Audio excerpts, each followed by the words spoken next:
இந்த YouTube channel வளர்ச்சிக்கு உதவி புரியும் கடவுளுக்கும் பிரபஞ்ச பேராற்றலுக்கும் என் மனமார்ந்த நன்றிகள். வணக்கம், நான் உங்கள் பாலன். நாம் பலர் மேனிஃபெஸ்டேஷன் பற்றி கேள்விப்பட்டிருக்கிறோம். நான் இதை வேண்டும், நான் அதை பெற வேண்டும் என்று தொடர்ந்து நினைத்தால் அது நமக்கு கிடைக்கும் என்று நம்புகிறோம். ஆனால் குவாண்டம் பார்வையில் பார்த்தால் இந்த முறையில் ஒரு மறைமுகமான பிரச்சனை இருக்கிறது. அது என்னவென்றால், நாம் வேண்டும் என்று நினைக்கும் ஒவ்வொரு தருணத்திலும் நமது மனம் உண்மையில் ஒரு சிக்னலை பிரபஞ்சத்திற்கு அனுப்புகிறது. அந்த சிக்னல் என்ன? என்னிடம் அது இல்லை என்ற உணர்வு. குவாண்டம் புலம் எப்போதும் வார்த்தைகளுக்கு பதிலளிக்காது, அது நமது உள்ளார்ந்த நிலைக்கு பதிலளிக்கிறது. நாம் ஏதாவது கிடைக்கவில்லை என்ற குறை உணர்வில் இருந்து மேனிஃபெஸ்ட் செய்ய முயன்றால் அதே குறை உணர்வை தான் நாம் தொடர்ந்து உருவாக்கி கொண்டே இருக்கிறோம். இதனால் பிரபஞ்சம் நமக்கு கொடுப்பது நாம் விரும்பிய பொருள் அல்ல, அதை இல்லை என்று உணரும் அதே அனுபவம்தான். ஆன்மீக ரீதியில் பார்த்தால் இதற்கு ஒரு ஆழமான உண்மை இருக்கிறது. நாம் தேடிக்கொண்டிருப்பது வெளியில் இல்லை, அது நமது உள்ளார்ந்த நிலையை மாற்றும் போதுதான் வெளியில் தோன்றுகிறது. அதனால் மேனிஃபெஸ்டேஷன் என்பது ஏதாவது ஒன்றை பெற முயல்வது அல்ல, நாம் அந்த நிலையாக மாறுவது. குவாண்டம் இயற்பியலில் ஒரு முக்கியமான கருத்து உள்ளது. இந்த பிரபஞ்சத்தில் உள்ள அனைத்தும் ஒரு பெரிய ஆற்றல் புலத்துடன் இணைந்திருக்கின்றன. அதைத்தான் குவாண்டம் ஃபீல்டு என்று அழைக்கிறார்கள். இந்த புலத்தில் எல்லா சாத்தியங்களும் இருக்கின்றன. நமது வாழ்க்கையில் நடக்கக்கூடிய ஒவ்வொரு நிகழ்வும் முதலில் இந்த புலத்தில் ஒரு சாத்தியமாக இருக்கிறது. ஆனால் அந்த சாத்தியங்களில் எது நமது வாழ்க்கையில் வெளிப்படும்? அதை தீர்மானிப்பது நமது உள்ளார்ந்த நிலை. நாம் என்ன நினைக்கிறோம் என்பது மட்டும் முக்கியமல்ல, நாம் எப்படி இருக்கிறோம் என்பதே முக்கியம். நமது உணர்வு, நமது நம்பிக்கை, நமது அடையாளம், இவை அனைத்தும் ஒரு அலை போல குவாண்டம் புலத்தில் பரவுகிறது. அந்த அலைக்கு ஏற்ப அதே அதிர்வெண் கொண்ட நிகழ்வுகளை பிரபஞ்சம் நமது வாழ்க்கைக்கு இழுத்து வருகிறது. இதன் காரணமாக ஆன்மீக மரபுகள் எல்லாம் ஒரு விஷயத்தை எப்போதும் சொல்கின்றன: உள்ளே மாறினால் வெளியே மாறும். குவாண்டம் அறிவியல் இப்போது இதையே புதிய மொழியில் விளக்குகிறது. பிரபஞ்சம் நமது கோரிக்கைகளை கேட்கவில்லை, அது நமது இருப்பை பிரதிபலிக்கிறது. குவாண்டம் இயற்பியலில் ஒரு முக்கியமான கருத்து உள்ளது. அது அப்சர்வர் எஃபெக்ட். சிறிய அளவிலான அணுக்கள் மற்றும் துகள்களை ஆராய்ந்த போது ஒரு விசித்திரமான உண்மை விஞ்ஞானிகள் கவனித்தார்கள். ஒரு துகளை கவனிக்காத போது அது ஒரு அலை போல நடந்து கொள்கிறது.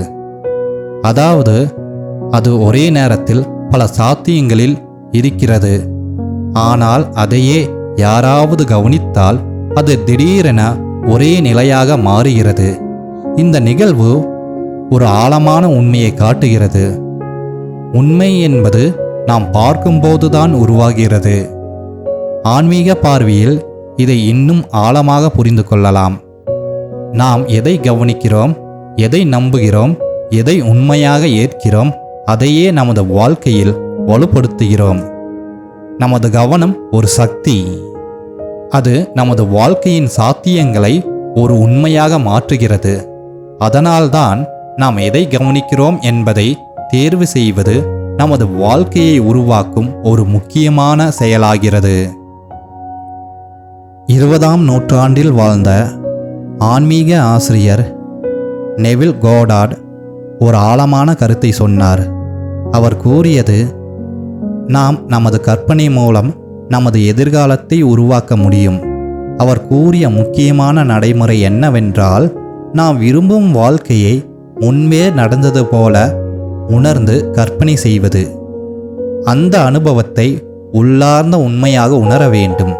அப்போது நமது வெளிப்புற வாழ்க்கை அதற்கு ஏற்ப மாறும் என்று அவர் கூறினார். ஆச்சரியமாக, இதே கருத்தை நமது குவாண்டம் அறிவியல் வேறு விதமாக விளக்குகிறது. குவாண்டம் புலத்தில் எல்லா சாத்தியங்களும் இருக்கின்றன. நமது கவனம் மற்றும் உணர்வு ஒரு குறிப்பிட்ட சாத்தியத்தை தேர்வு செய்கிறது. இதனால் நமது உள்ளார்ந்த கற்பனை ஒரு சாதாரண கனவு அல்ல, அது நமது உண்மையை உருவாக்கும் ஒரு ஆற்றல் செயல்முறை. ஆன்மீக ஞானமும் அறிவியல் கண்டுபிடிப்புகளும் இப்போது ஒரே உண்மையை நோக்கி செல்கின்றன. நமது வாழ்க்கையின் படைப்பாளி வெளியில் யாரும் இல்லை, நமது உணர்வே அந்த படைப்பாற்றல். நமது வாழ்க்கையில் நடக்கும் பல விஷயங்கள் வெளி சூழ்நிலைகளால் மட்டும் உருவாகவில்லை. அவற்றின் அடிப்படை காரணம் நாம் நம்மை பற்றி வைத்திருக்கும் உள்ளார்ந்த அடையாளம். ஒருவர் தன்னை நான் சாதாரணமானவன் என்று நம்பினால் அவரின் எண்ணங்கள், முடிவுகள், செயல்கள் அனைத்தும் அந்த அடையாளத்திற்கே ஏற்ப இயங்கும்.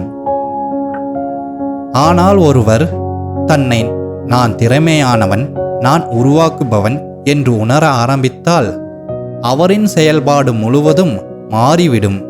அறிவியல் ரீதியில் பார்த்தால் நமது மூளையில் இருக்கும் நியூரல் பாதைகள், நமது பழக்க வழக்கங்கள், நம்பிக்கை இவற்றால் உருவாகின்றன. நாம் நமது அடையாளத்தை மாற்ற ஆரம்பித்தால் மூளை புதிய நியூரல் பாதைகளை உருவாக்குகிறது.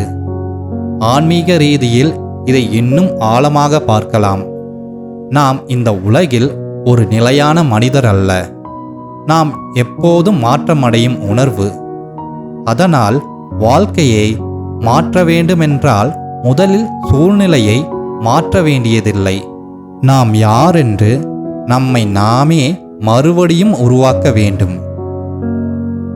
அறிவியல் ஆய்வுகள் ஒரு ஆச்சரியமான உண்மையை காட்டுகின்றன. நமது இதயம் ஒரு சாதாரண பம்பு மட்டுமல்ல, அது சக்தி வாய்ந்த மின்காந்த புலத்தை உருவாக்குகிறது. இந்த புலம் மூளையை விட பல மடங்கு வலிமையானதாக இருக்கலாம் என்று ஆராய்ச்சிகள் கூறுகின்றன.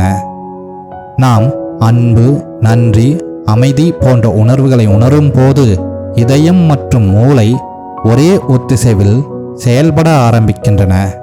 இதையே ஹார்ட் பிரைன் கோஹரன்ஸ் என்று அழைக்கிறார்கள். இந்த ஒத்திசைவு ஏற்படும் போது உடலில் பல மாற்றங்கள் நிகழ்கின்றன. நமது ஹார்மோன்கள் சமநிலையில் இருக்கும், நமது நரம்பு மண்டலம் அமைப்பும் அமைதியாகும். சில ஆய்வுகள் காட்டுவது என்னவென்றால் இந்த நிலை ஜீன் வெளிப்பாட்டையும் பாதிக்கக்கூடும். ஆன்மீக பார்வையில் இதன் அர்த்தம் என்ன? நமது உணர்வுகள் சாதாரணமான மனநிலை அல்ல, அவை நமது உடலையும் நமது வாழ்க்கையையும் மாற்றக்கூடிய ஆற்றல். இதனால் அன்பு மற்றும் நன்றி உணர்வு ஒரு ஆன்மீக உணர்வு மட்டும் அல்ல, அது ஒரு உயிரியல் மாற்ற சக்தி. நாம் ஒரே நாளில் ஆயிரக்கணக்கான எண்ணங்களை அனுபவிக்கிறோம், ஆனால் அவற்றில் பெரும்பாலானவை நமக்கே அறியாமல் இயங்குகின்றன.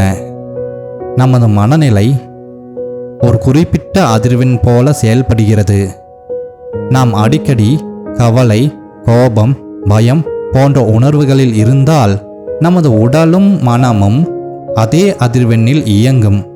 ஆனால் அமைதி, நன்றி, நம்பிக்கை போன்ற உணர்வுகள் மிக வேறு ஒரு அதிர்வெண்ணை உருவாக்குகின்றன.